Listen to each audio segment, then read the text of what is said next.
Madam. Yes, sir. So ń lò ní ọmọ àbọ̀ nǹkan lò ní ọmọ. Òun ló lọ́mọ. Òun ló ní ọmọ. Ọmọ rẹ̀ ni. Bẹ́ẹ̀ni. Kì í sọ ọkùnrin ti bí ló lọ́mọ. Ever since I got married to him, no man has laid with me there. Ever since. Látọjọ́ tó Believe it or not. Ọ̀rọ̀ tó lẹ́ ń sọ yìí, I'm happy I'm here. Inú mi ò dẹ̀ tún dùn. Because inú mi dùn pé mo fẹ́ wá clear rumor tí ò kì í ṣe tàwọn òbí mi. But before ká tó ṣe introduction ni mo ti padà mọ̀ pé ìyàwó mi ó ní ọkùnrin míì tí ó ń fẹ́. Ní tó wá yá mi lẹ́nu bẹ́ẹ̀ jù náà ni pé ọkùnrin tó fẹ́ yìí mọ́mì tó bí gangan ìyá ìyàwó mi wọ́n mọ̀ nípa ẹ̀. Ìyá tó bí ìyá ìyàwó mi wọ́n mọ̀ nípa ẹ̀. Ẹ̀gbọ́n ìyàwó mi ó mọ̀ nípa ẹ̀. Àbúrò ó mọ̀ nípa ẹ̀. Mo wá pé wow irú kí ni gbogbo ilé ìṣá. Kò tó kẹ́ tó má rì nìyẹn. Yes ká tó ṣe introduction. Nígbà tó lọ yọjú lé yẹn tẹ́nikẹ́ mọ́ fẹ́ ra yín lọ yẹn só ti lóyún kó tó lọ yọjú lé. Kò tí lóyún. Fine. Ẹ̀yìn ìgbà tẹ́ lọ yọjú lé tán yẹn nígbà tó discover pé òun fẹ́ nìkan yẹn só ti lóyún gbà náà. Kò tí lóyún gbà yẹn. Kí ló wá sọ fún ọ pé ìwọ ló lóyún? Ẹ̀yìn ìgbà tó tún bímọ náà tán o tún mọ̀ pé ó àtẹni ẹ wọ́n tún fẹ́ra wọn padà ẹ parí ìjà lákọ̀ọ́kọ́ ẹlẹ́ẹ̀kejì ẹlẹ́ẹ̀kẹta wọ́n sì fẹ́ra wọn. You don't have that assurance. Hello sir. Hello. I'm very sorry sir. Don't be sorry. That's the right to talk. Yeah, ẹmọ kan tí mo kàn fẹ́ kẹ́ mọ̀ ní pé. Èèmọ̀ rẹ o ẹgbà ní ẹ làjà Taofika mà ní o. Ìyàwó ilé alágbèrè tó ṣẹ́ oyún àlè nínú ilé ọkọ. Ọlọ́run Elédùmarè mo bẹ̀ ọ́ nínú àánú rẹ sí gbogbo ọkùnrin tó ń gbọ́ mi ní dédé àsìkò yìí wípé ẹ ò mà ní ṣí ọjà ra o láṣẹ Ìdùmarè ẹ ò sì ní ṣìgbé láyé yín àbí kí ni ká ti gbọ́ odindi ìyàwó ilé ṣẹ́ oyún tó ní fún àlè rẹ̀ nínú ilé ọkọ. Ká má parọ́ ká má ṣèké ká má fi kún ká má yọ kúrò ńbẹ̀. Ṣùẹ̀gbẹ̀ tó tálì ní ọkọ arábìnrin yìí ṣùẹ̀gbẹ̀ tó tálì ní ọkọ Taofika yìí o lójú wòye tèmi ní omi ò mọ ti yín o àbí ẹ wá gbọ́rọ̀ yìí kí ló lè fa kí ìyá ìyàwó máa ṣe family planning fún ọmọ rẹ̀ tí ń bẹ nílé ọkọ. Ọ̀rọ̀ ìṣe bákanbákan kí ìyá ìyàwó máa ti ọmọ rẹ̀ lẹ́yìn láti máa ṣe ìṣekúṣe nílé ọkọ rẹ̀. Àlè ló sì kọjálẹ̀ ní òfin Taofika ìyàwó ilé lọ́rùn lẹ̀ yìí. Bàbá Taofika tí í ṣe bàbá ìyàwó ló mà ti di ìgbẹ̀wù dání yìí. Ìyá ìyàwó ní ń gbáwájú ní ń gbẹ̀yìn. Elédùmarè ò ní ṣe gbogbo ẹ̀yin ọkùnrin tẹ́ ń gbọ́ mi ní ọkọ lásán o. Taofika náà mà ti sọ̀rọ̀. Ó ní ọkọ òun parọ́ mọ́ òun ni o. Ohun tí àwọn ìyàwó ilé ń dánwò lóde òní ó burúkú jù. Ábà kí ló dé? Tí ìyàwó bá ti close mọ́ ìyá rẹ̀ ju ọkọ tó gbé sílé lọ. Ìbànújẹ́ ló jẹ́ fọkùnrin kódà a máa gé ẹ̀mí ọkùnrin kúrú lọ́pọ̀ gbà. Ẹ̀yin tèmi ẹ káàbọ̀ sórí ìkànnì yìí ẹ má jẹ́ ń sọ̀rọ̀ jù. Ohun tó ṣẹlẹ̀ yìí lágbára pọ̀. Ẹ jẹ́ àjọ wò ó. Ẹ kalẹ́. Ẹ kalẹ́ sọ. Orúkọ yín. Orúkọ mi ni Ọmọbọ́lájí Toib. Kí ló gbé yín wá sórí ètò yìí? Ẹlẹ́ẹ̀kẹta tẹ́ wà ní. Bẹ́ẹ̀ ni sà. Kí ló ṣẹlẹ̀? Ẹ ṣé gan sà. Mo kí gbogbo ojú tó ń wò mí pátápátá àti etí tó ń gbọ́ wá níbí báyìí. Ilé kálukú wa kò ní dàrú. Ẹni tó gbé mi wá síbí báyìí náà ni pé èmi àti ìyàwó mi mo rí pé a bẹ̀rẹ̀ ìfẹ́ wa pẹ̀lú dáadáa tàdé ń ṣe dáadáa pẹ̀lú ara wa. Ìyẹn kí a tó fẹ́ra.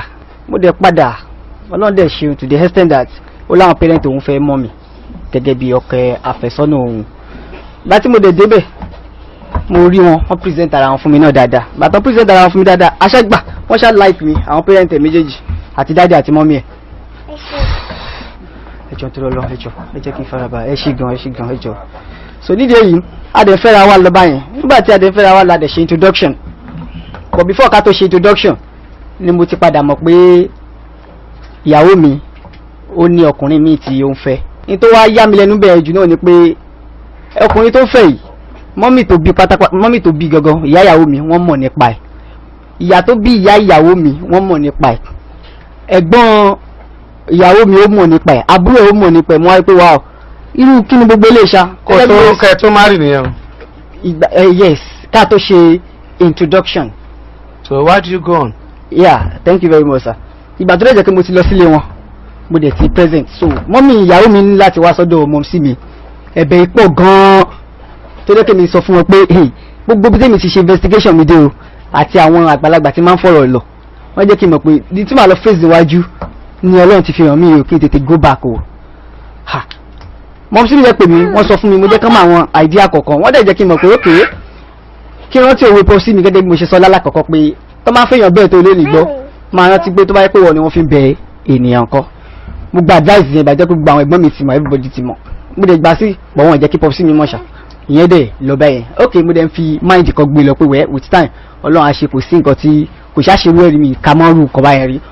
Ìyẹn ṣẹlẹ̀ kò ju bí oṣù mélòó kan lọ sígbà yẹn a ṣe introduction tá a ṣe nínú ilé wọn dáadáa everybody wá tí a pọ̀ a ṣe introduction tán ìyàwó mi bímọ mo ṣe ní mi tó ṣe yẹ kí n ṣe ní mi dáadáa òjùgbà tí a ṣe ní mi yẹn lọ mo bẹ̀rẹ̀ mo discover pé ìyàwó mi ó tún ti padà déètì máa yìí tí wọ́n dẹ̀ ti tún fẹ́ra wọn nítorí wáyà mi lẹ́nu ni pé this same mother ìyá ìyàwó mi wọ́n tún mọ̀ nípa ẹ̀ àwọn ẹbí àwọn ẹ̀gbọ́n àwọn àbúrò ẹ̀ pátápátá náà tún mọ̀ nípa ẹ̀ pé hey ṣé kò kí n ṣe wàhálà ni mo kóra mi síbà ọmọ ti wọnú ẹ̀ ó ti wá di sóònú ẹ̀ kú kí ni yẹn wá ń bá fún mind mi seriously gan to the extent that mi mà àwọn tí màá explain nǹkan tí mo pass through fún.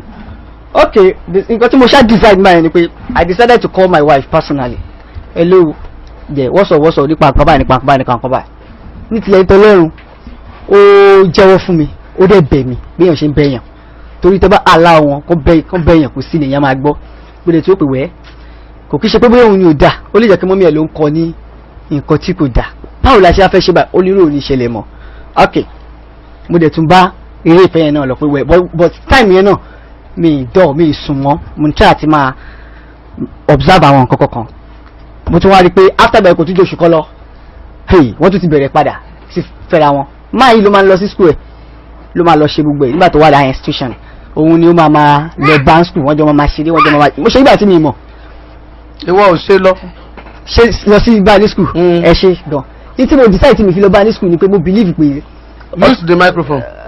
okay ní tí mo believe tí mi fi lọ bá ní school ni pé mo believe okay most of àwọn ọ̀rẹ́ ìyàwó mi ló mọ máa yí o ṣé kí wọ́n máa lọ kí wọ́n máa jẹ́ bí ṣé bí gbogbo ni wọ́n fi máa wò mí ni ṣé jẹ́ ẹ mọ̀ mo ṣàṣeyìn fi sínú ẹ̀ mò ń lọ mo bá lifestyle mi lọ báyẹn náà tó bá dé ó dé a máa jọ ṣe normal padà okay ọ̀rọ̀ tí wọ́n ṣe to the extent that once tó ti padà bẹ̀ mí yẹn náà mo tún wá padà ká wọn náà still náà nítorí tó wá dùn mí ni pé mọ́mí ẹ̀ náà tó wá ń fún ní go ahead pé kó continue láti máa fẹ́ máa yẹ pé wọ́n gbọ́dọ̀ fi sílẹ̀ pé kó máa fẹ́ wọn lọ mo ní okay tó yẹ kó máa fẹ́ wọn lọ́ọ̀ ni pé woman yìí náà ni problem mi ṣá okay no wàhálà ìjẹ́ Taofikatu kí ló tún dé tó tún ṣé ẹ rí pé ẹnu máa yìí kò sí bí microphone for God's sake ẹ̀yin microphone yẹn sókè ọ̀gá jùlọ. wọ́n tún ti ń fẹ́ra padà mo tún pé ó tún bẹ̀rẹ̀ lẹ́lẹ̀ kẹta náà ni pẹ̀lú ẹkún pẹ̀lú gbogbo ẹ̀ kò dẹ̀ tún wòran náà. náà ibi tó ti wá yà mí lẹ́nu jù ni pé ìyàwó mi wá sílé ó dẹ̀ lóyún fún mi ṣẹ̀mẹ̀tẹ́yàn ti fẹ́ tipẹ́tipẹ́ mo ti mọ bí àwọn kan àbí àwọn systems ẹ̀ ṣe máa ń ṣe tó bá ti lóyún gbàrà tí ìyàwó mi ṣe báyìí wọ́n pe ìyàwó mi street ní pound kó wá bá wọn ní ilé ó láre òyà ni náà mo dẹ̀ mú ẹ lọ sí màlété mo fún ẹ 3,000 naira mo ní kó lọ sí chemist kó lọ ṣe kíni kó lọ ra nǹkan tó bá need ó lo oògùn yẹn ó lo oògùn yẹn wọ́n tó lo oògùn yẹn ó lo oògùn ní àárọ̀ lálọ́ kò tí ì di ọ̀sán tó ti sọ wípé hello dáìtọ́ ìgbà òun ti lọ sí ilé àwọn o kí ló fẹ́ lọ ṣe nílé yín ṣọ́mọ̀ kó máa sand normal ní kí àdàgbà tó kí mi tó take care nìyẹn náà. sand normal àbí abnormal.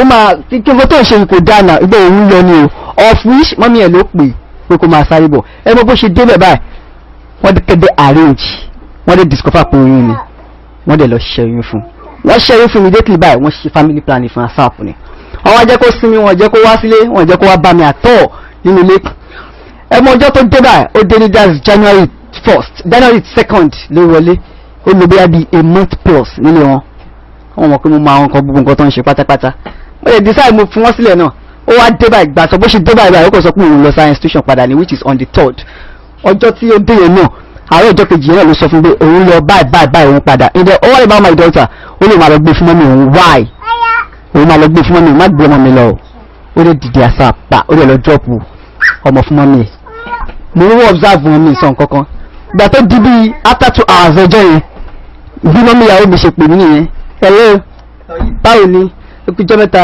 ẹkú tọ́jú ẹkú everything o ìyàwó ẹ̀ wá bí ìwà ó sọ pé òun ní kò gbé ọmọ sílẹ̀ o mo ní kí n gbọ́ ọmọ sílẹ̀ ṣé nǹkan tó sọ fún yín ẹ̀ ó ní ẹ̀ mo ní mo ti gbọ́ ọ̀fíìsì mo ti mọ àwọn techniques náà jọ máa ń lò pẹ̀lú dáàmà yẹn àtàwọn gangan náà ok mo rán tó fi lọ sí school fi 3 months I decided to not call her any longer ok máa wọlé náà ṣé bó gbọ́ ọmọ mi ní kó má gbọ́ ọmọ mi ló gbọ́ ọmọ mi lọ ni now mi ì dẹ̀ pé tí máa fẹ́ lọ wọ ọmọ mi lọ́dọ̀ mọ́mí ìyàwó mi màá débẹ̀ màá ṣe nọ́mà fún wọn pé ok ẹgbà màá fún wọn lówó wọn ni ṣé ń gbúrò ìyàwó ẹ ṣé ń ṣe gbá ṣé ń ṣàwé ṣé ń ṣe gbogbo báyìí mo ní mo gbé wọn èmi tí mo ti mọ̀ pé gbogbo ẹ̀ pátápátá wọn jọ pa wọn jọ sùn ni ok now ìgbà tó wá tó àwọn stage gan mo wá believe pé ok maybe it is time to explain àwọn nǹkan báyìí fún àwọn parents mi o mo dẹ̀ decide láti lọ sọ́dọ̀ àwọn parents mi gbogbo time tó ń sọ yẹn aláàjì mo fi ọlọ́ọ̀bà ṣe ẹlẹ́rìí time yẹn ni wọ́n ti ní mọ́mí Taofikatu mọ́mí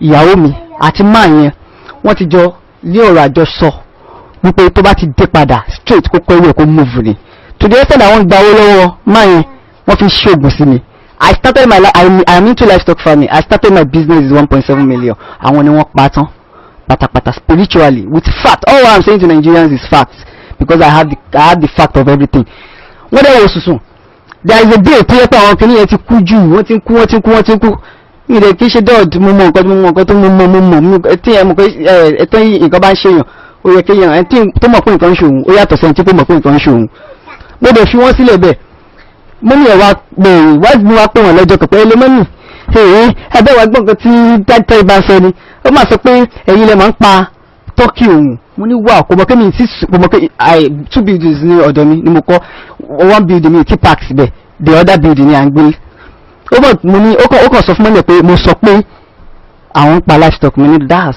that's good jẹ́ kí n wo reaction mom sí ẹ̀ náà ẹ lè believe till now tí mo bá ń sọ̀rọ̀ mọ́mí ò pè ní ọjọ́ kan báyìí pé torí ìbùngbò ṣe báyìí ẹ wọ́n mọ̀ ìgbà tó lọ school yẹn tó lọ yẹn wọ́n láti lọ sọ́dọ̀ àwọn dáàdi wọn dáàdi báyìí ni Taofikatu ń ṣe o báyìí ni o ok dáàdi ẹ̀dẹ̀ bẹ̀ mí pé kí n má bínú pé kí n jọ̀bọ̀ ojú dáàdi náà mo ti sọ fún wọn pé mọ́mí Taofikatu wọ́n ṣì ń bínú sí mi o pé mi mọ nǹkan tí mo ṣe fún wọn pé wife mi sọ báyìí fún àwọn àdẹ respond mọ́mí ìyàwó mi ni àwùjọ bí láì ní ẹ̀ṣẹ̀ tán níbi sí mi láyà mo dẹ̀ dìde straight mo dẹ̀ lọ gbé Quran mo ní tí má parọ́ gbogbo nǹkan tí mo sọ fún tó wá pé ìyàwó mi kọ́ ló pè mí gbogbo ìgbóni Quran kò sọ̀kalẹ̀ sí mi lórí àmọ́ tí ó bá ti ṣe bẹ́ẹ̀ mo fẹ́ ṣe ìpè rẹ̀ báyìí wọ́n pẹ̀lú àwùjọ bí láì kìnnìkan àwọn ilé Quran níbi ìyẹ́ ní kíní mo ní mo ti gbọ́ bílẹ̀ Quran kò mo ti gbọ́ mo fà yín sọ́lọ̀ mo kàn bí pé kí n pọ̀ máa ń dìyín fún yín ni kó má dàgbàjọ́ pé ẹ ní mi sínú níbẹ̀ mo bẹ́ẹ̀ nígbà tí wọ́n àṣírí ẹ̀dẹ̀ tó ti burst mú láti explain fún popsi mi àti àwọn family mi wọ́n ní ilé o sọ ìbù ẹnu kú ni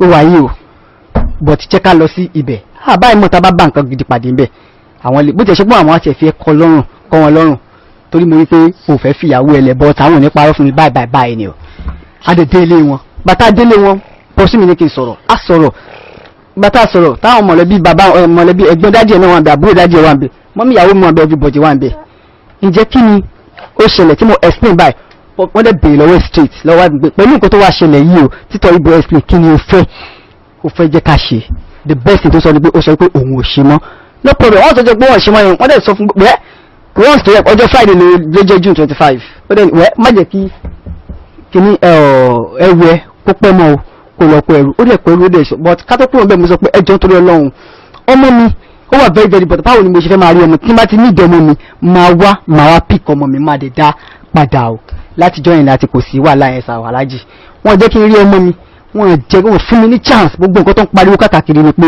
mo fẹ́ gba ọmọ ẹ tẹ̀ fún mi little chance now ẹ wá expect pé kọ́mọ mi jókòó bí mo ṣe jókòó kí n kò fọwọ́ gbé jẹ́lẹ̀kẹ̀ kí n dẹ̀ tán padà ẹ wá ń rope mi káàkiri ìgbà tó yá gbogbo ẹ̀ Mr. Mogajimo wọ́n ní mo fẹ́ lu àwọn ni mo fẹ́ ṣe gbá ni mo fẹ́ ṣàwòrì mọ́mí ìdẹ́ni yìí gbogbo bíkíbi pátápátá àwọn nǹkan tó máa ń ṣe ó worst gan mo mọ̀ pé wọ́n á sì padà sọ̀rọ̀ débẹ̀ torí gbogbo ọ́fíìsì náà la wà níjọ́ kan tí wọ́n ti sọ pé ọ̀tọ̀ àwọn òbí ọkùnrin o wípé gbogbo obìnrin táwọn bí pátápátá ọkùnrin máa ṣerú wọn ni mo ní ok mọ́mí Ọlọ́run ti ẹ̀ ṣe mi ti kúrò bíbá iná mo ti bọ́ náà nìyẹn dáàdì wọn dẹ̀ nìyí wọ́n nice pẹ̀lú gbogbo nǹkan tó ṣẹlẹ̀ but no wọn lè withstand mọ́mí nínú ilé rárá ní tí mọ́mí bá sọ òun làbẹ́ gé wọ́n lọ lé Ọlọ́ṣun lọ kò síbi tí wọ́n mú lọ àwọn pásítọ̀ pátápátá tó mú orúkọ mi lọ sọ́dọ̀ ẹ̀ tí wọ́n rán ìròkó hàn sí mi ni wọ́n jẹ́ kán mọ̀ pé kán fi mílẹ̀ ọ̀rọ̀ mi dàbí akèrègbè ni yóò ju ibi tí a máa fohùn kọ sí fún gbogbo nǹkan tí mi ṣe gbogbo nǹkan tí mi ṣe pátápátá ni wọ́n parọ́ ọmọ mi kí n wàá mọ bí wọ́n ṣe fẹ́ bá mi ṣe ọmọ mi wọ́n jẹ́ kí n rọ́mọ mi wọ́n wá ń gbé mi lọ sí police station sọ pé ó lẹ́tọ̀ọ́ àti rọ́mọ ẹ̀ náà ẹgbẹ́ fún kó dẹ̀ dá padà wọ́n reviews wọn gbé wá ságídígbò àwọn mọ́gàjì bá wa sọ pé tó bá fẹ́ rọ́mọ ẹ fìlẹ̀ fún wọn tó bá dẹ̀ di next 2 days yóò dọ́mọ yín padà bí 3 dára kó gbá ọmọ wọn àtún ṣe kíni wọn àtún gbé wá wọ́n tún yí lọ sí human rights náà that stress is too much for me torí èmi ló mú mi padà wá sí bíbá pé ṣé ẹ wo gbogbo ohun tí ẹ bá bẹ̀bẹ̀ tẹ̀ ní kán má bínú pẹ̀lú gbogbo nǹkan tí mo fún yín àtàwọn facts tí mo fún yín ẹ wo òun ọgbọ́n mi kalẹ̀ nítorí mi ta tó fi dèrò afẹ́fẹ́ nìyẹn sà. ṣé kò jù bẹ́ẹ̀ lọ. tó bá ṣìkù tó má sọ̀rọ̀ débẹ̀ máa continue. The question now is kí ni wàá fẹ́.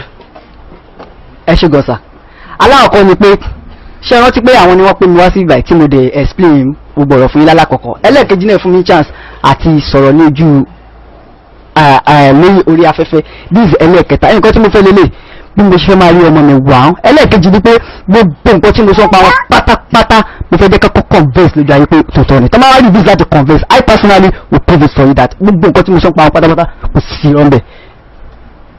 Máa gbọ́ mo fẹ́ béèrè nǹkan kan tí o bá prove ẹ̀ gbogbo tó sọ ẹ̀ náà wà prove. Exactly. ṣé kìí ṣe pé o sì nífẹ̀ẹ́ ọmọ yìí ìyẹn ìyàwó rẹ tó bímọ fún ọ. ṣé kò kìí ṣe pé mo sì nífẹ̀ẹ́. Ayaji nígbà tá a fi ń dé ìtara ọmọ nífẹ̀ẹ́ bọ́nsìn láìláìlá ọlọ́run ti yọ mí náà. circumstances ni òjò onífẹ̀ẹ́ mọ̀. ó tiẹ̀ ti yọ mí náà mo tiẹ̀ ti lọ mo ti wọ bẹ̀tẹ̀rẹ̀ tẹ̀lé mr ọlọ́run ti yọ mí náà. circumstances ni òjò onífẹ̀ẹ́ mọ̀. ó tiẹ̀ ti yọ mí náà mo tiẹ̀ ti lọ mo ti wọ bẹ̀tẹ̀rẹ̀ tẹ̀lé mistakes ni ọlọ́run fi challenge mi ni but now no irú ilé wọn kọ́ náà ń wọ̀ lọ. irú ilé wọn kọ́. ọmọ tá à ń sọ yìí sọmọ rẹ ni. ebi ni mo ní ọmọ mi bọ̀ ẹ́ tún bá mi bí lójú ayé pé ó ṣe kè ṣe mi ni mo bí ọmọ. what assurance ló ní. I am 100% that I am the owner of my daughter. Why? How? Prove that. Sir, máa gbọ́. How can you prove that to me? Kó tó máa gbọ́. O sọ́nsìn nígbà tí ẹ ti ń fẹ́ra yín lójú ọ̀nà kó tó lọ yọjú lé kó tó lóyún lólóòtí mẹ́ni yẹ títí ń fẹ́. O sì go ahead ọlọ yọjú lé ẹsẹ̀ introduction ẹ̀yìn ìgbà náà ló fún lóyún. Mo sì tún ní lẹ́yìn ìgbà náà. Ẹ ti ṣì mí mẹ́sàn-án. Ní ìgbà tí ó ti mú mi lọ sí ilé wọn tí mo ti rí dádì ẹ̀ àti mọ́mí ẹ̀ tó ti sọ pé ká máa bá eré àníyàn wà lọ nínú discover pé ó ń fẹ́ ẹnìkan. You are right máa gbọ́ mo ì tiẹ̀ gbọ́ nígbà tó lọ yọjú lé yẹn tí ẹnikẹ́ni máa fẹ́ ra yín lọ yẹn só ti lóyún kó tó lọ yọjú lé. kò tí lóyún. Fine ẹ̀yìn ìgbà tẹ́ lọ yọjú lé tán yẹn nígbà tó discover pé ó ń fẹ́ nìkan yẹn só ti lóyún gbà náà. kò tí lóyún gbà yẹn. kí ló wá sọ fún ọ pé ìwọ ló lóyún ẹ̀yìn ìgbà tó tún bímọ náà tán o tún mọ̀ pé ó àtẹni ẹ wọ́n tún fẹ́ra wọn padà ẹ parí ìjà lákọ̀ọ́kọ́ ẹlẹ́ẹ̀kejì ẹlẹ́ẹ̀kẹta wọ́n sì fẹ́ra wọn. You don't have that assurance. Hello sir. Hello. I'm very sorry sir. Don't be sorry. That's the right to talk. Ẹmọ nǹkan tí mo kàn fẹ́ kẹ́ mọ̀ ni pé tí èèyàn bá love èèyàn even kéèyàn ká mọ́bi tí ó ti ń dárúkọ pé kọ́ pa òun máa pààyàn ṣé báyìí èèyàn gbọ́dọ̀ fún èèyàn ní chance nobody above mistake kò sí tó lè ṣe mistake èmi lè fara mi ní complete. You don't get what I'm saying. Okay. You don't get what I'm saying. Gbogbo àròyé tó ń ṣe yìí I must confess kò wọ́ọ̀tẹ̀. Kò wọ́ọ̀tẹ̀ rárá. Èmi rò pé ó ní nǹkan kan tó fẹ́ sọ tó ṣe ní náà. Kánò tẹ̀ fi sí pé ọmọ yẹn ò ní she's not happy ni ọ̀rọ̀ inú ẹ̀dùn pẹ̀lú gbogbo tó ṣẹlẹ̀ ní dáàsọ kò sí kankan ti gbé nù rẹ̀ òdùn lọ.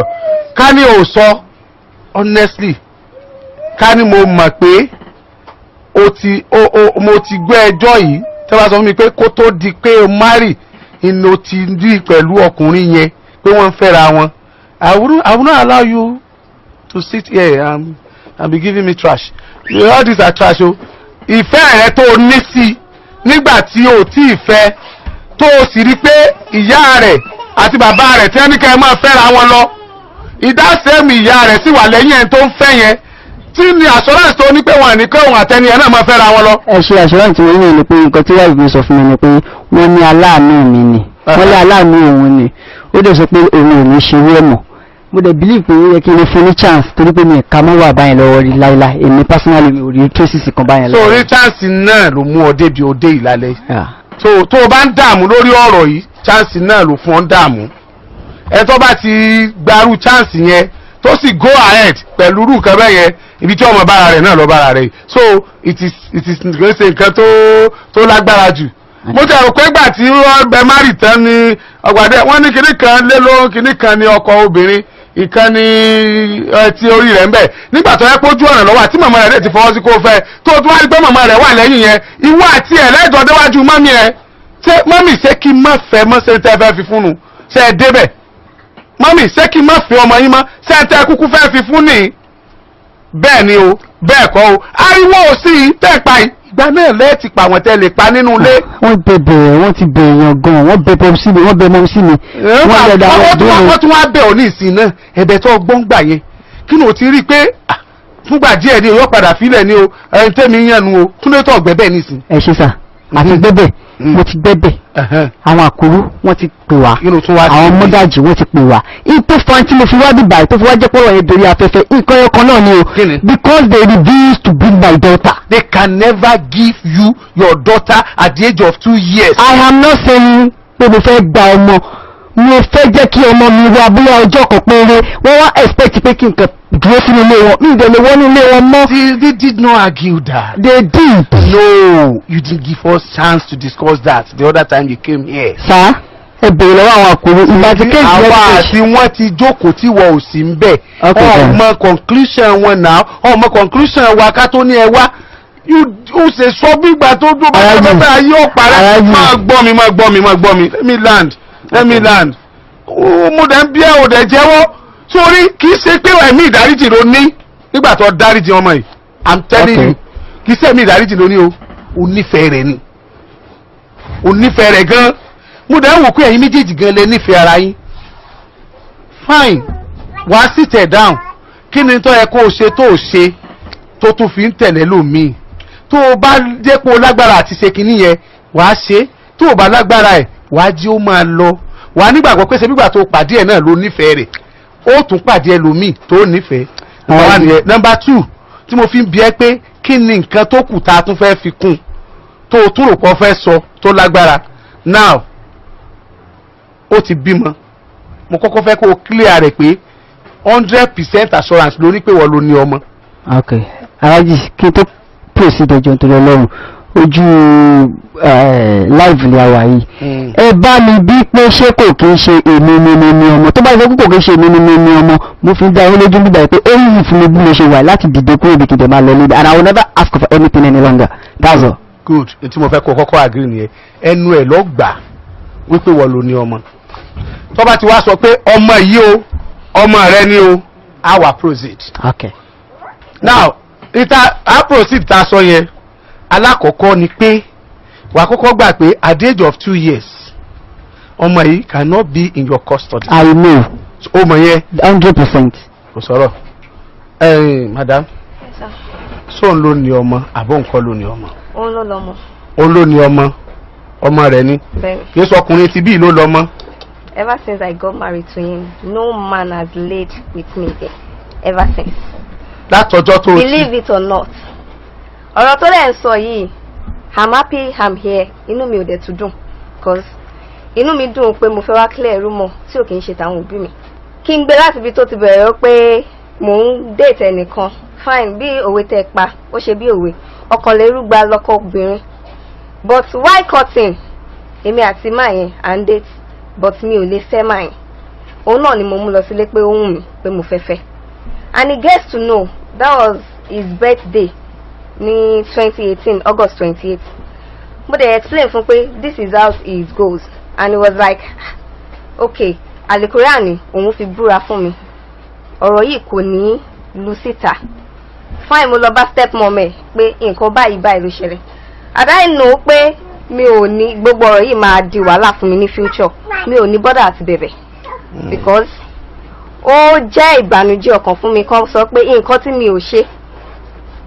tí mi ò ṣe kán máa parọ́ ẹ̀ mọ́ mi abẹ́ stepmom ẹ̀ nígbà yẹn because mo ti mú lọ sílé dáàdì mi dẹ̀ jẹ́ nìkankan tó wà inquisitive wọ́n máa fẹ́ mọ ọ̀fẹ́ tó nǹkan tó ṣẹlẹ̀ pé ẹni tó mú wá sílé yìí ò kí lóde táwọn ò rí mọ́, and for the love I had for him then ló jẹ́ kí n ní kọ́ bá mi bẹ́ẹ̀ pé we should just continue our relationship. Mi ò dẹ̀ ní nǹkan kan tí mo fẹ́ fi máa yín ṣe, so kálukú ṣáà lọ. That was before ká tó ṣe akid ní Kaiwa. A ṣe akid ní Kaiwa maybe 2018. Ever since then kálukú ń lọ. Thought mi ní pé ọkọ mi tó fi àlùkùránì búra fún mi pé matter yẹn ti wà resolved, ó ti kúrò lọ́kàn òun. Èmi ti ń bá eré àníyàn wa lọ pé well kò sẹ́ni tí ò kì í ṣe mistake, and this mistake is not that pé you caught this man on top of me. Okay. Kálukú ṣàǹbẹ̀rẹ̀ àníyàn lọ, kálukú wà lórí ọwọ́ ẹ̀. Èmi ò mọ̀ pé ọ̀rọ̀ yẹn ṣì wà ní ọkàn ẹ̀. Ìyẹn ló fi máa ń bá mi wà nulẹ̀. Not until ìgbà tí mo bímọ fún Tashe Akid, kálukú náà ṣì ń ṣe. Èyí tó ń sọ pé ní January 3, ever since tí mo ti fẹ́, tó bá rẹ̀ mí, màá dọ́dọ̀ àwọn parents mi. Ọ̀dọ̀ àwọn parents mi náà ti máa ń treat mi. He's always going out. He has never been there for me. May I know the reason why you go on with family planning without the consent of your husband? Yes. Why? I didn't do any family planning. Yes. Oh, she family planning, kankan. I never did. But, Hello, sir. sir, Even in the presence of his dad, our dad, Ṣèyíbáyé àti mọ́mí ẹ̀ àti àwọn pẹ́rẹ́ǹtì dádì ẹ̀, ẹ̀gbọ́n wọn àti àbúrò wọn, mọ́mí ẹ̀ gan convince pé ó lọ ṣe family planning. Wípé nǹkan tí mo kàn sọ ní nǹkan tí mo sọ níbẹ̀ yẹn lọ́jọ́ yẹn ni pé mọ́mí ẹ̀ wọ́n lọ bá ṣe family planning, wọ́n dẹ̀ ṣẹ̀yìn fún un. Ṣẹ́gun sà, mọ́mí ẹ̀ wá correct ọ̀rọ̀ yẹn wípé àwọn gan blame ẹ̀ wípé kí ló tó fi lọ ṣe family planning láì ṣe pé ó sọ fún mi. jọ báwo ló ṣe mọ̀ pé oyún gan-an lọ sẹ́ fún un? Tí bá rí fact ọ̀rọ̀ yẹn, mo mà nílò ẹ̀ gan. Aláàjì ẹ máa bí wọ́n báyìí tó máa ní irọ́ ni ẹ máa fà. Ẹ máa bí wọ́n lọ bóyá kọrin. Ó ti ní lọ́ọ̀ ní ti family planning o. Ẹ bèrè tóyún. Ṣé lóòótọ́ ni mọ́mí lọ ṣẹ́yún fún ẹ? Mọ́mí mi tí ó ṣẹ̀yìn alákọ̀ọ́bí fún mi, ṣó possible kí n lóyún ẹlẹ́ẹ̀kejì kan lọ ṣẹ́ fún mi? Ẹ sọ pé ṣé wọ́n ń gba kò sọ pé wọ́n ṣẹ́yún fún òun, ó ń fi ìbéèrè dáhùn béèrè lọ́wọ́ tèmi lọ́wọ́ ni. Kí ló dé tí mọ́mí ẹ lọ ṣẹ́yún fún ẹ? Mọ́mí ló ṣẹ̀yìn fún mi. Ó ti dáhùn béèrè kejì. àkùsà ẹlẹ́ẹ̀kẹta bá ń bí wọ́n lè rò pé ṣé máa yẹn kò kí ń gba owó lọ́wọ́ wọn kí ń gba owó lọ́wọ́ ẹ̀ tí wọ́n jọ máa ń plan láti fi ṣe ògùn sí mi. 3 questions. Mama bẹ ó yá ẹni kan bí wọ́n ní kó dáhùn. Ẹ gbọ́, Mi ò gba owó lọ́wọ́ ilé ìtún alágbára o. Pé ẹ gbowó lọ́wọ́ máa yẹn wà jọ fi ṣògùn sí. Ẹ jẹ́ kí n dáhùn. Mi ò gbowó lọ́wọ́ máa yẹn láti fi ṣògùn sí. Owó èwo la fi ṣògùn sí? Mi ò ṣògùn sí, àníyàn mi sí ní kọ́lọ́run fi dá mi lẹ́jọ́. dandan. Yes. Aláàjì. Mo ti béèrè tó ní béèrè. ọ̀rẹ́ sí bẹ̀rẹ̀ sí kòtò ẹ̀rí aláàjì ẹ̀dí torí táìmù ẹni sùn ẹjọ́ sáà má bínú ẹnu ọkọ tó ń ṣẹlẹ̀ ní pé ẹmọ ọmọ mi ìyá ìyàwó mi wàláì tàláì súnmọ́ bí lẹ́nu islam mo fi títọ́ bẹ́ẹ̀ lọ́wọ́ bá búra sí fún yín gbogbo kọ́sẹ̀ tí máa ti ń gbé lọ́wọ́ wọn. Ẹ̀dùn tó 10 náà àbí tó 11? 11 ni a ti fẹ́ parí ètò. mo mọ̀ pé ẹnì fẹ́ pọ̀. kò lè parí. Àwọn ò tún lè wá. Wọ́n travel lọ sí anywhere alájí kò sẹ́ni tó lọ sí anywhere. I know I'm silly this time around I know I'm silly I'm not talking to you. All I'm saying is that ẹ̀rọ alájí ẹnu ọ̀kan tí mo fẹ́ kẹ́ mọ̀ ni pé kẹ́nìkan máa sọ pé òun travel o kẹ́nìkan máa sọ pé ẹ̀rìn dádì àwọn kan máa lọ lé wọn nígbà ẹ máa wọn kọ́kọ́ wà ṣé ń sà ẹ mọ láyé tí ẹ bá ti use àwọn kan mẹ́ta kan ṣé ń bá yẹn wà láti dé aláwọ̀kọ́ ni sí caution ẹ má ti ń sà aláwọ̀kọ́ ni sí caution tí ẹ bá ti lè tẹ̀lé àmọ̀ràn problem ni tí kò bá wá sí time ẹjẹ ká round up nobody should travel to anywhere. Dare not to stop. This junction then okay I have a. Sorry, why you do this? I am not they have threatened my life. Mo ní mi ò ní time kí ló. odidi gbogbo ibi tí wọ́n ti ẹbí ẹ má ti lọ sa òkè má lọ gbogbo ibi tí wọ́n ẹ mọ nǹkan tí mo kò gbẹ́kẹ̀ mọ́ nípa ìjọ nítorí Ọlọ́run. Kí ló fẹ́ sọ? ẹ̀yin ará ilé tẹ̀ ń gbé wa tẹ bá gbọ́ pé ẹ padà parí ìkíní lẹ́yìn wàhálà ni ojú ayé ni agbẹ́rẹ́ ti parí ẹbí fi mọ́sálà. Kí ni o ní sí? Ṣé o tún padà bọ̀ ni? I'm not coming here. Yes, èmi sà. Àdà wà mọ́ ọmọ tiẹ̀. Prove every àwọn tí wọ́n gbé wá sí ilé evidence. Àwọn sẹ́mi gbé wá sí ilé evidence. Àwọn kọ́ni wẹ̀ padà àwọn sà o. I'm not sorry to say. Èmi ní ẹnìkan. Kí ló tún kí ló fẹ́ kú? Mo bí ẹlẹ́rìí látàárọ̀. Ọkàn tó dán tó dán. All what I'm saying is that. Why don't say anything? If you have any evidence, prove it for me. Let's put it there. Let's sit down back. Okay, where is your evidence? What are you doing? Why are you wasting my time? I can say Bobo look you. iPhone. Hey man. An iPhone.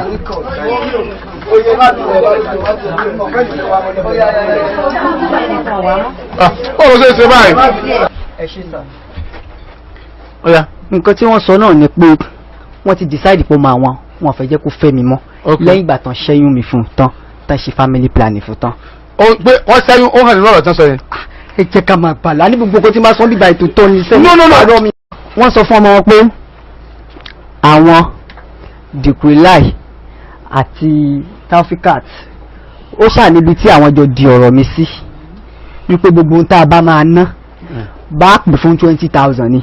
Àwọn jẹ́ Dìkúláì. Ọkọ tó fẹ́ fún tó ń fẹ́ lọ́wọ́ pé bá pè fún 20,000 ni bá pè fún ní 30,000 ni wípé ó ti bẹ́ẹ̀lẹ̀ báyìí o wípé kìí ṣe pé yóò tún sẹ́ndì owó tí ó tún sọ wípé ò ṣe mọ́ òwò. Ṣé kìí ṣe pé Síkírù ó tún sẹ́ndì owó tí ó Taofika tó jẹ́ àwọn tí ó tún sọ pé Síkírù pọ̀ òun ṣe mọ́. To the extent that ṣẹ́ngbẹ́sà nínú nǹkan tí n fẹ́ pè fún yín náà lẹ́ẹ̀tì máa gbọ́ tó wọ́n sọ fún gbogbo àwọn ọ̀rẹ́ ọkọ̀ pátápátá pé hospital ni ìyá alẹ́ kan ní Muslim mo mọ ilé ẹ̀ mo mọ nọ́mbẹ̀ ó ní ó bá ṣẹ́yún ṣẹ́ngbọ́ ẹ máa gbọ́ ní ibi báyìí gbogbo àwọn pásítọ̀ yẹn ní Bódìjà pásítọ̀ kan báyìí wà ní Bódìjà mo mọ nọ́mbẹ̀ mo mọ ibi tó wà tẹ́ bá fẹ́ get the fact tí mo sọ fún yín gbogbo ẹ̀ pátápátá bó ṣe Taofika ìṣèwà yìí mo lè bẹ́ẹ̀ tiẹ̀ sí mọ́mí ẹ̀ ti fún ní nǹkan lò wọ́n fún ní nǹkan lò tó fi ó wà nù òkè ní yẹn. ó wà bẹ́ẹ̀ ṣé mo sọ fún yín lọ́sàn. máa sọ̀rọ̀ wà á tún play o máa sọ̀rọ̀. So nínú fídíò yìí náà ṣẹ́wúrà ni wọ́n ti sọ wípé nínú voice mo fẹ́ play fún ẹ sọ pé Akèrègbè ní ojú ibi tí a fòràn kọ̀ fún sí i ní gbogbo fọkàbalẹ̀ pé kó máa bá máa yẹn sọ̀rọ̀ lọ pé kò sí nǹkan tí ó ṣẹlẹ̀ ṣẹ́gbẹ́sà sà ẹ̀ẹ̀kan má bínú mi ṣáájú ìbomi ìdẹ̀ sign anything o èmi mo mọ nǹkan tó ṣe mí o. Èmi náà mọ̀. Tẹ bá kọ̀ ìgbéyà mo kàn ń ṣe báyìí mo kàn ń ṣe báyìí. Máa gbọ́ ní sùúrù. Gbogbo ẹ̀ náà. Gbogbo tó sọ yìí ni o ti sọ ká tó débì. Bẹ́ẹ̀ni sà. Ṣùgbọ́n máa gbọ́ wo bí máa wò mọ̀ lọ́tún wò sí ẹni kò wo tọ́yìb wò mí Kò sí wàhálà. tọ́yìb máa wò mí. Sà mo ti wà pẹ̀lú máa wò mí. Sorry, when you have a fact. Akẹ́sà. Tó o bá present a fact well. Akẹ́sà. Ó máa ń di fallacy. Exactly. So understand? Yes sir.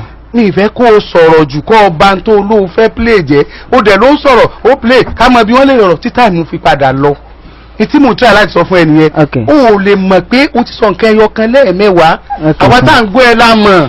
Okay sir. So gẹ́tẹ̀ mo dẹ̀ ń pity ẹ torí mo mọ tó ń go through. Inú mo ṣe bí ẹ pé o nífẹ̀ẹ́ gẹ́ẹ̀ yìí tó o bá nífẹ̀ẹ́ ní gbogbo wàhálà tó ń ṣe yìí o ò ní ṣe é. O ti gẹ́tẹ̀ ó yá farabalẹ̀ sótùkù tó fẹ́ sọ kó tó play rẹ̀. Ẹ jẹ́ kí n máa sọ nǹkan jẹ́ kí n máa play rẹ̀. Ó yá play rẹ̀. Ẹ bá aláwòdò. A ti sọ fún ọ ibi tí mo lọ tó ti bí mi bí ẹ̀mejì ibi tí mo lọ ń kọ́ mo jẹ́ kó yé wọn ibi tí mi ì tí ì lọ nígbà tí mi ì tí ì lọ ni pé hospital tó wà kọ́ náà má ní ẹ̀rín tí mo rí nínú pílò mo ní bàbá ìyá mi wá pé mi ì tí ì lọ pé hospital tó lọ ọ̀sẹ̀ tí máa fi ẹ̀ṣọ́ kò tí ì jẹ́ kí n lọ lóde níbi ọ̀tá ìlú máa lọ ní jọ́sí Friday àbí Saturday Yorùbá tí communicate ara wọn náà sàfẹ́lá rà pé mi níjọ́ Saturday tọ́sọ̀ máa wọ́n ti dé àbí nǹkan Friday tí ó dé ní ṣáà sí pé kan nínú ọjọ́ méjèèjì ni wọ́n ti fẹ́ra wa mi ò lánàá torí mi ò tí ì gẹ̀ẹ́tì láti wá pè fún 10 naira ní o wá pè fún 20 naira ní nígbà tó bá fi sẹ́ǹdì owó tí ò bá tún bọ́ sí mọ́ mi fi ní mi ò tí ì mọ ọkàn tí màá sọ fún mo dẹ̀rẹ̀ ó ti wà yíyà tó bá jẹ́ pé mi pé mi ò tí ì lọ ni màá jẹ́ kó yé wọn bí mo bá lọ gan màá ní mo ti lọ kan mo ní 30,000 àwọn wọn ní ká ṣe sùúrù gbogbo wà náà ní tí ń jẹ́ kó yé wà kókó ìjà bí bó ṣe fẹ́ máa mú fún ọ̀nà ìlú ìwọ̀n fẹ́ kó náà fi lọ sí náà pé ìyàwó wà ní ilé òun ò bá jà òun ò bá ta kókó ṣàdédé wá kẹ́rù tó bá gbọ́ pọ́dọ̀ ọkùnrin kan ló lọ kí ló fẹ́ ṣe fọkùnrin yẹn kódà èyí lè wọ́ ẹ̀sìn ọkùnrin yẹn látòrò kó ṣàmì sí níbi tí owó ọkùnrin dé tó bá fi ní sùúrù èmi àjẹ́ kó yé tó bá pè mí lónìí kódà mi ò ní pè wọn tó bá pè mí màá jẹ́ kó yé tó ibi tí mo ní nǹkan tó sọ̀rọ̀ tí olúwa ti wá gbà sùúrù ṣé ẹ lè ní sùúrù tí ò bá lè ní sùúrù lójú ọdún méjì fífi kọ́ àgbà bẹ́ẹ̀ fi tẹ́lifíṣì kọ́ńtà ara yín tó bá ṣe pé bàbá béèrè sí ilé ta tẹ̀sẹ̀ tó mọ́ ìyẹn ìfẹ́ bàbá béèrè ìná ìyẹn àwọn ọgbọ́n ṣùgbọ́n kan wọ́n bí wọn náà lánàá ó ṣókùnkùn sí wọn náà ó ṣókùnkùn sí wọn náà ìwọ náà mọ kankan ṣé ó dẹrù kó ṣe pé bí àrùn tí mo sọ mo fẹ́ tẹ̀ àbí mo fẹ́ fi máa ra ojú rẹ̀ orin tí mi ní kápá ọlọ́run ṣe fún mi mo máa ń gbé ọlọ́run orin tí mi ní kápá ọlọ́run ṣe fún mi ṣé orí tó sọ nípa tẹ́lẹ́gbẹ́dẹ́ bó ṣe máa ń rìn èyí tó bá jẹ́ pé wọn ọkọ yìí sílẹ̀ ọlọ́run lè ní àyè ṣe nínú ayé omi kankan wà. ìpínlẹ̀ ìkànnì ẹ̀dùnkù náà wọ́n lè sọ gbogbo wa pátá ìpàlájà àti wọn àti àtàwọn ọmọ ìlú náà agbára 25,000 ọkà wọ́n ṣe nígbà láìka lọ́sí mo ti ní ìtútù tó yẹ lórí mo ti ní ìtútù bá yẹ lórí mo ti ní ọ̀sì nígbà tí wàá fún ìtútù ọkọ nígbà tí ìtútù ọkọ wọ́n ní kí nǹkan bá ní èèyàn ó yẹ báyìí tó di ìpinnu ìfowópamọ́. Ọlọ́run bá kan náà jẹ́ kó pé ẹ̀ mẹ́ta àṣà ìfún náà kó ti débẹ̀ náà ti débẹ̀ náà débẹ̀ ní àrẹ ọlọ́jọ́ òní lọ́pọ̀ ara tó nípa ọ̀sán bá ti kà lọ́pọ̀dọ̀ àwọn àbájá ilé tí wọn náà gbọ́dọ̀ sọ pé kò tí ìṣòwò iṣẹ́ ọ̀rọ̀ ń bẹ̀ ní ọgbọ́dọ̀ bá tó ń lọ lórí ọ̀rọ̀ mẹ́jọ ìdíje sí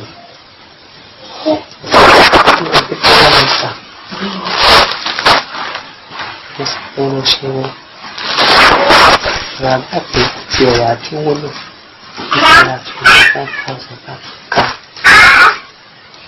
lọ́nà pẹ̀lú wa gbogbo oṣù tí arápamọ́ jẹ wá nílẹ̀ ọlọ́run bá wa gbàgbára lọ́wọ́ wọn àárẹ̀ ara ti bẹ́ẹ̀lẹ̀ báyìí ó ti bẹ́ ṣiṣẹ́ ọlọ́run pẹ̀lú wa lálẹ́ òní yàrá jẹ méjì. mo dẹ̀ bí alẹ́ kan gan lánàá torí mo náà padà pè wọ́n ní àwọn gan ni mo lo káàdì mi pọ̀pọ̀ orí bí ìrora lọ dúpẹ́ lọ́wọ́ wọn nílé ṣáà kí èdè dúpẹ́ lọ́wọ́ wọn lórí fóònù ẹ̀kọ́ hospital làbá lọ àmọ̀yẹ táàbà nọ́mbẹ̀ ìlú ẹ̀ ti bá wa ṣe tí ò jẹ́ ká ṣe rí ojú tí ẹgbẹ́ nìkan kan àwọn wa náà ní ìjọba ní kéèyàn dúpẹ́ lọ́wọ́ ọlọ́run bẹ́ẹ̀ ìgbẹ́ nìkan la lọ bá ṣẹ̀ṣẹ̀ prescribe wọ́n rẹ̀ pẹ̀lú wọn náà ní wọ́n ṣe ká ṣe rí ojú pẹ̀lú wọn bá gbé ní ìgbọ̀n máa ní ọ̀ kódà àgbẹ̀jọ́ kejì ló ti rí early menstruation yìí kò ló nǹkan kan ara ọgbọ́n ìjì bẹ́ẹ̀ ni àbí ká lóò tí o tiẹ̀ tí ra àrò orógùn àárín àárí àti ìrira orílẹ̀ èdè ní àgbẹ̀dọ̀ wọn lẹ́nu ìgbàlá náà. olóògbé ní ìdílé ìgbòsí ó ń bẹ́ sí báwọn ayé sọ àwọn èèyàn. èyí tí ẹ ń wò wá ní ojú kìíní ẹ mọ̀ bí mo ṣe wà ẹ́. Túndé. Gbogbo nǹkan tí gbogbo yìí tí mo play tẹ gbọ́ yẹn free ní free wọn ò tí gbọ́ nǹkan kan ẹ wọ́n mọ̀ nǹkan tí mo fẹ́ sọ ni pé number one ni pé èmi náà mọ̀ pé life mi ò save báyìí o èmi náà mọ̀ o torí mo mọ̀ pé they can do anything but anything tó bá ṣe mi tó bá ṣe ọmọ mi àwọn ni wọ́n cause ẹ̀ tí ẹ bá mọ̀ pé wọ́n wá capable láti wá padà ẹ wà gbọ́ fat ẹ wà mọ̀ nǹkan tí wọ́n pè ní life gangan gbogbo nǹkan tó ṣe yẹn gbogbo nǹkan tó gbọ́ yìí free ní jókà mi ti fún anybody torí mi trust anybody torí mi mọ̀ pé bọ́ ṣe máa treat eléyìí gan fún wọn máa wá mi ṣe lẹ́yìn ọkọ̀ ẹgbẹ́ alhamdulilayi tálájì bá a bọ́ sí ẹ̀yin náà tẹ́ wá ń wò wá gbọ́ ṣe lè gbà kọ́mọ yín wà ní sàkà ní ẹ̀rọ àwọn èèyàn báyìí nǹkan tó fi ọmọ gbogbo dá lára ó máa ń dùn mí personally fún ara mi nígbà tó ọmọ wọn ò tètè control tí ó tètè gbọ́ tọ́mọ pé mi àti ọmọ yẹn nífẹ̀ẹ́ mi tòótọ́ ọwọ́ fún ní nǹkan mú ọwọ́ sọ pé wọ́n fẹ́ fi ṣe nǹkan ẹgbẹ́ ni irọ́ ní kò kí ń ṣe nǹkan ẹgbẹ́ kankan náà fún mu nǹkan tó fi máa twist brain ẹ̀ padà náà fún mu but it's less concerned o kò sí tó kọ́ mi pẹ̀lú tiwọn but life mi ò save o life mi ò save ibi tí mo kọ́ lé sí wọ́n sọ pé sienna kan máa ń wá mi wá tó máa ń béèrè Mr. Bọ́lájí Mr. Bọ́lájí Mr. Bọ́lájí wọ́n dẹ̀ ti pè mí ní ẹ̀mẹ́ta ní àtijẹ́ta ní id wọ́n ti id number pè mí tí wọ́n mọ̀ pé mo mọ̀ wọ́n máa hide number pè mí bọ́ ìjọ nítorí olóò ẹ bá mi kẹ̀yìn olólùfẹ́ Oríyọmí ẹ bá mi sọ fún ọ pé tí wọ́n bá mọ̀ pé ẹ fẹ́ gbọ́ pàǹkọ̀ gbì kí wọ́n pàdé mi níbi by next week kí wọ́n fún wọn ní jókà tí wọ́n máa mọ̀ gbogbo nǹkan tí wọ́n kàn máa wò àwọn anìkì gbọ́ mi lè gbọ́ mọ́ mi kalẹ̀ fún wọn mi ìdẹ́sọ́ bí mo ti fẹ́ gba ọmọ mi gbogbo ayé mo tún sọ fún yín mi ò gba ọmọ for now bọ̀ kán fún mi ní chance àti máa rí ọmọ mi wọ́n fẹ́ jẹ́ kójú ẹ̀ kúrò lára mi kí má dà mọ̀mọ́ ni nǹkan tó ń try àti ṣe nìyẹn ẹ jọ̀ọ́ torí Ọlọ́run ẹ jókòó.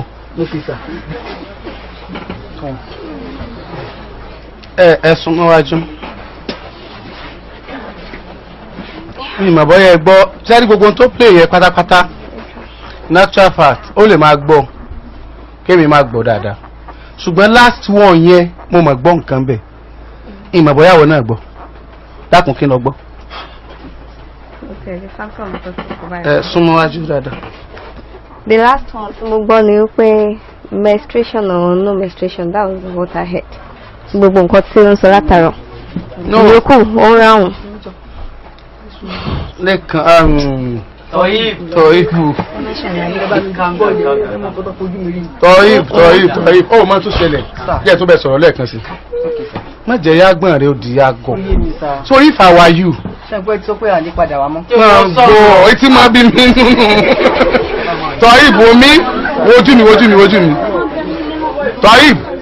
Má jẹ́ yágbọ̀n rẹ̀ ó di yágọ̀. If I were you. Gbogbo time tó fi rojọ́ gan gbà tá bẹ̀rẹ̀ yẹn. Ibi tó bá lọ straight nìyí. Kò bá ti jẹ́ aráyè kọwọ́ bọ̀rọ̀. Mo sọ báyìí o fact mi ni. Mo sọ báyìí o fact mi nìyí. Evidences mi nìyí. So ṣe sùúrù báyìí. So gbọ́. Ọwọ́n tó gbọ́ ń bẹ̀ nù. But voice mọ́ mi ẹ̀ ni ó yẹ kó o lè gbọ́n tí wọ́n sọ dáadáa. Kìí ṣe voice ni mà. Voice ni. Voice ni. Bẹ́ẹ̀ni. Ṣẹ́yìn gbọ́n tó play jàre. Mo gbọ́ the last one yẹn. The last one yẹn nìkan lèmi náà gbọ́. Bẹ́ẹ̀ni.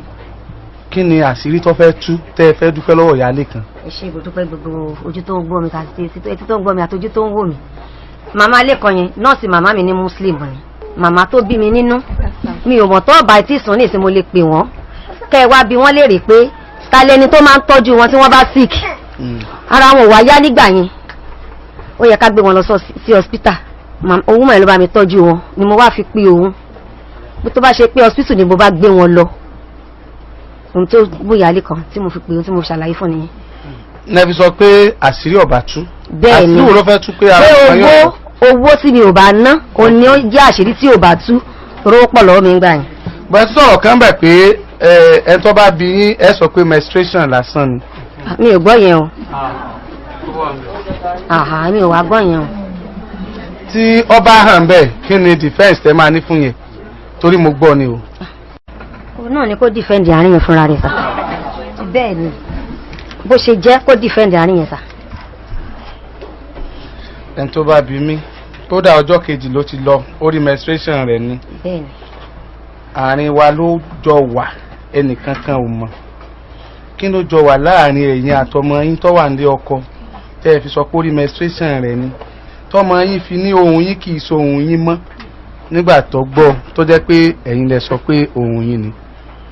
Tó bá jẹ́ pé ọmọ yín ni tọ̀ ìbò ọkùnrin tó lọ fẹ́yàwó ń bì kan tó wá pàdé àná tó rí bí yín bó lẹ ṣe ní kó behave lọ́wọ́ alẹ́ ẹ kàn bá mi dáhùn béèrè yẹn kí gbogbo ọmọ Nàìjíríà ò gbọ́. nílé ọkọ tó tún lóyún fẹ́ lòmíì tó dẹ̀ sọ pé ìwọ àtẹni yẹn ẹ fàyà kan yà mọ́ látijọ́ tó ti lọ́kọ. ẹ̀tún lẹ́yìn fẹ́ lòmíì. báwo ló ṣe wá jẹ́ kò sí nǹkan tí mo fi lè búra sí. oyún tẹ ẹsẹ̀ yẹn oyún ta ni. oyún tọ́ yìí. kí ló dé tẹ ẹsẹ̀. ó dẹ̀ ní reason. kí ni reason. ìgbà tí ọmọ mi pé èyí ẹ̀ tí mo lọ gbé kí ìyá ọkọ mi wọ́n jẹ́ kó yé mi pé à ń sọ̀rọ̀ lọ pẹ̀lú àwọn àti ọkọ wọn tó ń ṣẹ̀fẹ̀. wọ́n ní mi ò gbọ́dọ̀ tí ì lóyún lé ọmọ mi báyìí o kí n má lóyún bí Àlímọ̀ ṣe máa ń lóyún o. And before then àwọn òbí mi àkọ́rí ọlá mi náà ni àwọn náà ti ń tọ́ láti inú ẹ̀jẹ̀ tí wọ́n sponsor èmi àti ọmọ. òun náà dẹ̀ máa ń sọ fún mi kí n má jẹ́ kí any issue kankan wáyé nsìn because we have a plan and I stick to it pé kí n má jẹ́ kí ọ̀rọ̀ oyún kankan wáyé. nǹkan tó prompt mi láti ṣe nǹkan tí mo lọ ṣe ni and it is without my mom's consent. No. Accepted. No. You said no. No. Prove it to the whole world why it is not your mommy's consent. Yes, I can prove it. Oh yeah, go ahead. This woman called Mommy Lekon, but I was confused. I don't know what to do, so I had to call her.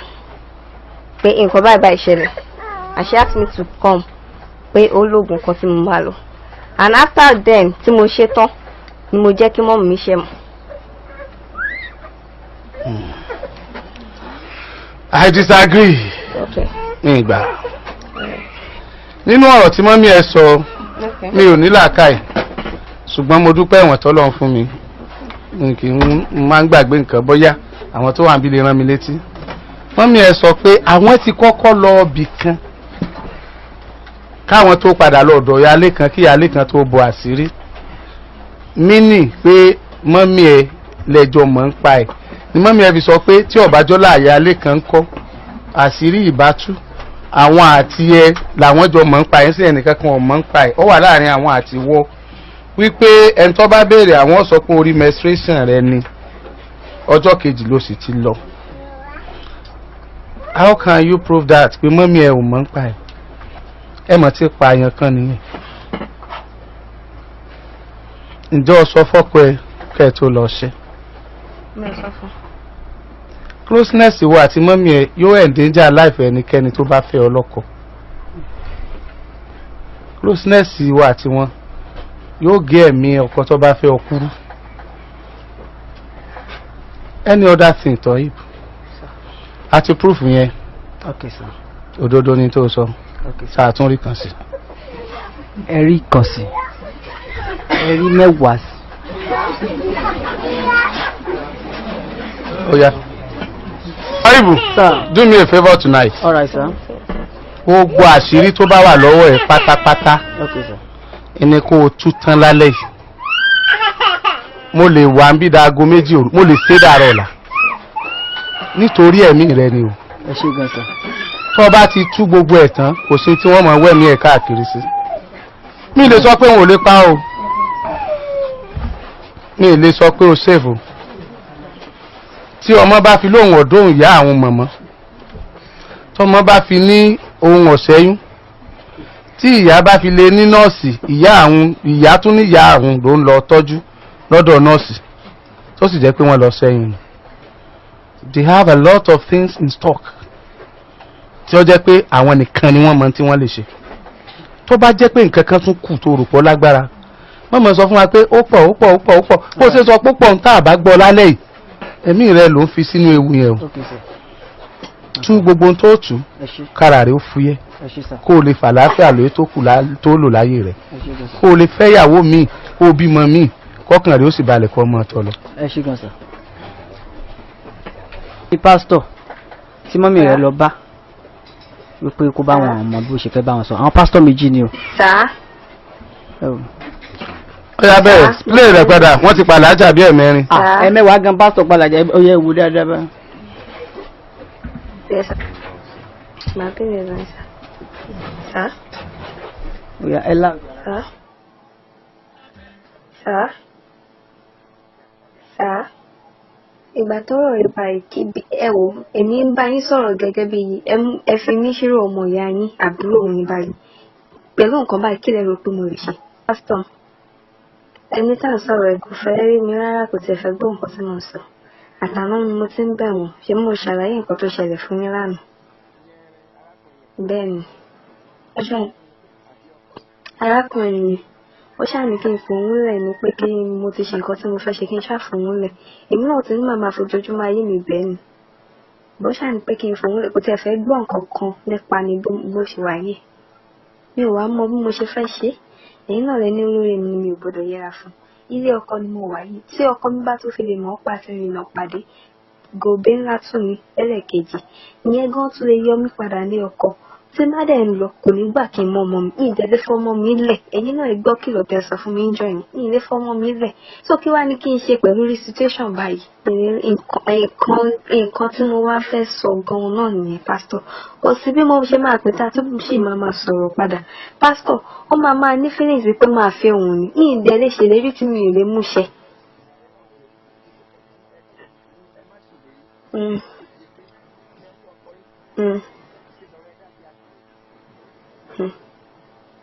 Benza.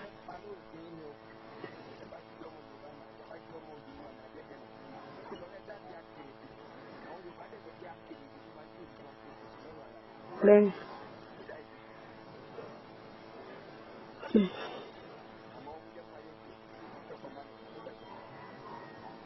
Cos'è Coco?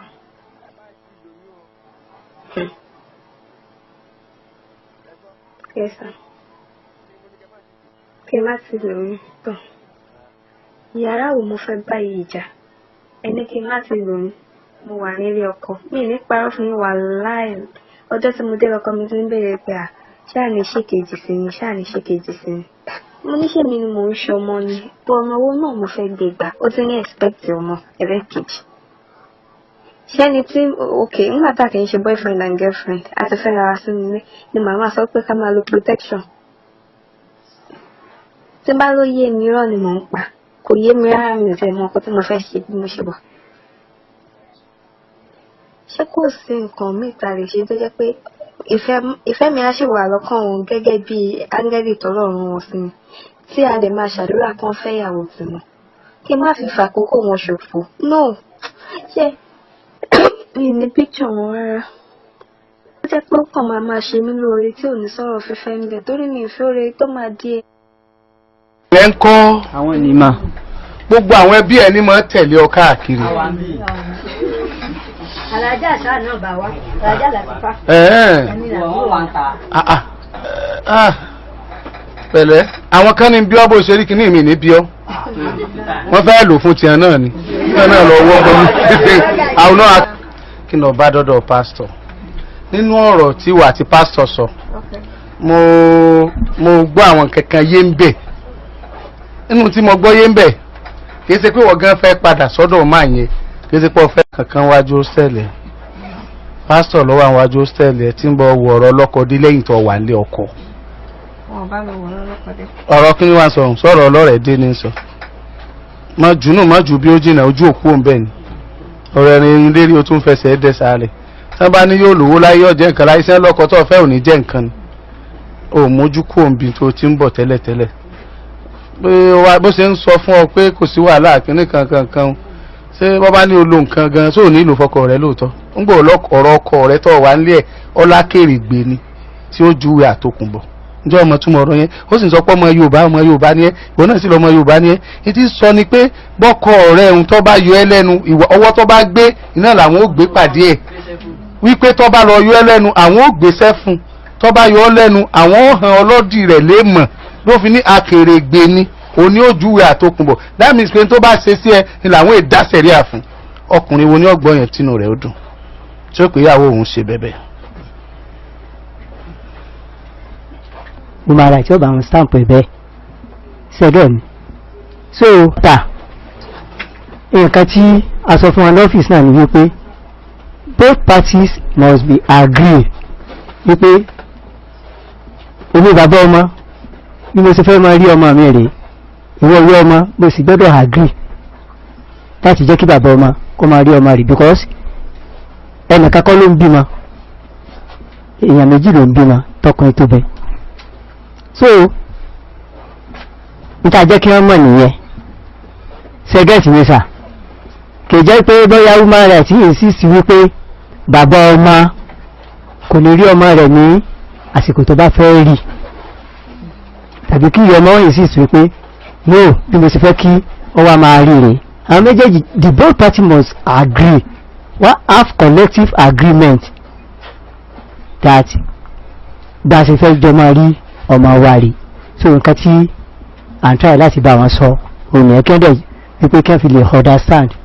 Now with the situation on ground now tẹ́ẹ̀dẹ̀ gbọ́ tẹ́yìn náà follow wa bọ̀ látàárọ̀ bàbá ọmọ ó wà disappointed pẹ̀lú irú ìdílé tó ń ti lọ níyàwó kò trust ìyá ìyàwó ẹ̀ for anything kò dẹ̀ trust ìyàwó ẹ̀ náà for anything pé kọ́mọ òun gbé bẹ̀ but nítorí òfin tó sọ pé wọ́n jọ ní ọmọ ni àti òfin tí ò gba ọmọ lọ́wọ́ ọ̀yá tọmọ ọba tí above age of 6 táàjọ mọ̀ yẹn now àti míì tó yàtọ̀ sí aláṣọ bí bá ṣe sọ gbogbo òfin náà ló ní clause ló ní conditions now bàbá pẹ̀lú tá a wá sọ yìí pẹ̀lú gbogbo àìnígbàgbọ́ nínú ìdílé ìyá ọmọ yìí tí bàbá ọmọ sì wà ní okay pẹ̀lú gbogbo bí nǹkan ṣe rí òun gbà kọ́ ọmọ gbé ọ̀dọ̀ ìyá ọmọ ọ̀dọ̀ bí àwọn ìyàwó ṣùgbọ́n o tó ń bá fẹ́ rọmọ òun bóyá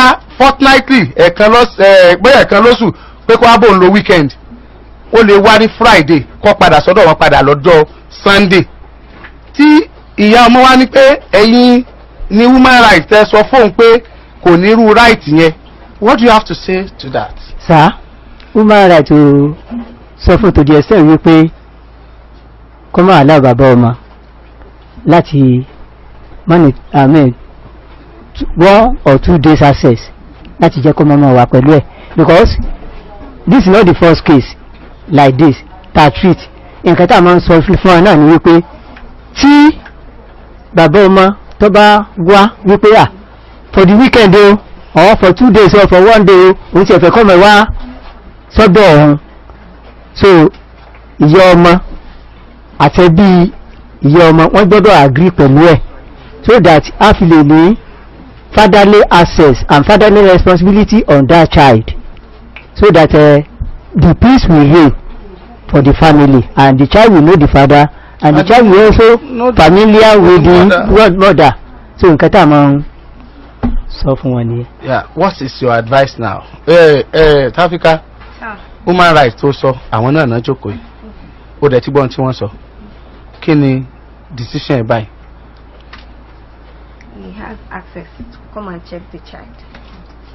I can't take this kid to me with me to decompose me to avoid violence.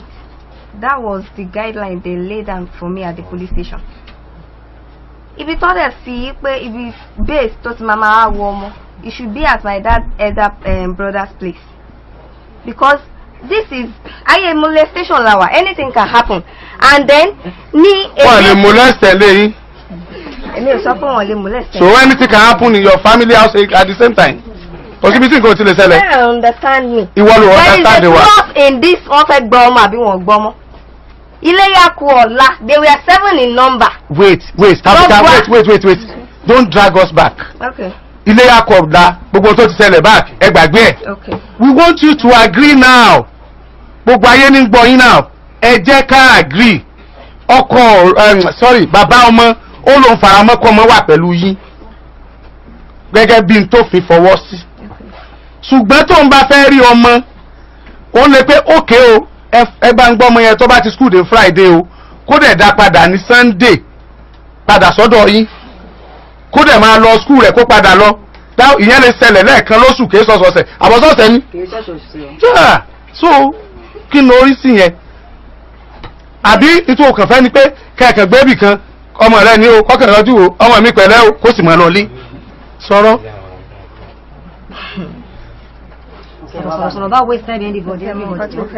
Ó yẹ kó ọmọ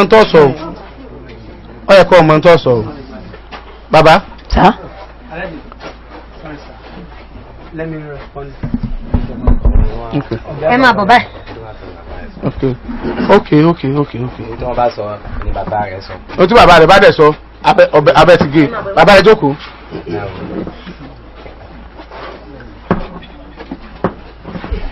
Ẹ máa rọra sà. Ẹ ṣe ẹ̀kọ́ àtúnṣe. Ẹ rọra sà. Ọlọ́run jẹ́ kó bàjẹ́. Àmín. Bàbá tó kọjú máa ṣe kò ní kọjú àmì sí sí. Àmín. Okay now.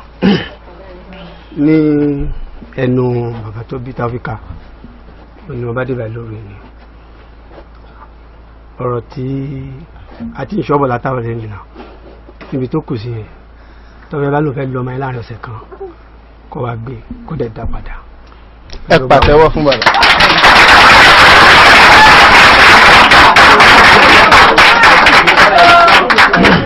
Gẹ́gẹ́ bí àṣẹ látẹnu bàbá tó bí Taofika. Ìyẹn nìkan kọ́ tó bá dẹ̀ tó gbà kó wá gbọ́mọ ẹ̀.